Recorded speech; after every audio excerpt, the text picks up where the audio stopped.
ደግሞ በነፃ የተላከልኝን ኤር ፍራየር አንድ ላይ እንከፍተዋለን። ውስጡ ይሄንን ይመስላል። ምን እንደሚሰራ ደግሞ አንድ ላይ እናያለን።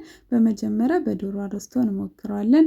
ዶሮአችንን ካስገባን በኋላ ከላይ ሙቀት መጨመሪያ መቀነሻውና ሰዓቱን እንሞላዋለን። ከዛ ዶሮ አርስታችን ሲደርስ እናውጣዋለን። ይሄንን ይመስላል። በመቀጠል ፍሬንች ፍራይዛችንን እናዘጋጃለን።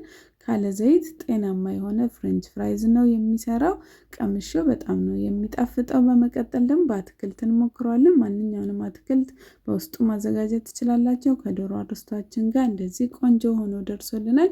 ከዚህ ውጪ የተላከልኝ ደግሞ ኤር ፍራየሩ ላይ የተለያዩ ነገሮች መስራት ስንፈልግ የምንጠቀማቸው አክሰሰሪዎች ናቸው። እንደ ፒዛ፣ ካፕ ኬክ እንዲሁም ስፖንጅ ኬክ፣ ስቴክ የተለያዩ ነገሮችን ኤር ፍራየሩ ላይ ማዘጋጀት ስንፈልግ እነዚህን ደግሞ መጠቀም እንችላለን። ከዚህ ውጪ ኦቨን ውስጥ ራሱ የሚያገለግሉ እቃዎች ናቸው።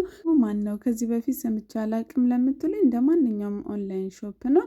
ከሀገር ውጪ ላላችሁ ብቻ ነው የሚሰራው።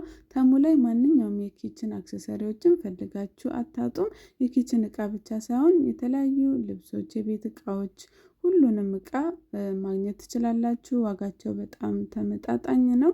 ለመጀመሪያ ጊዜ አዲስ ደንበኛ ሆናችሁ ደግሞ አፑን ስትጭኑ ተሙ ያዘጋጀው እድል አለ። እሱም ከታች ያስቀምጥኩላችሁን ኮድ በመጠቀም እቃ በምትገዙበት ጊዜ የተወሰኑ እቃዎችን በነፃ የመስጠት እድል አዘጋጅቷል። ያንን መጠቀም ትችላላችሁ። ከታች ኮዱን አስቀምጬላችኋለሁ። ስለተከታተላችሁኝ ከልብ አመሰግናለሁ። ቻው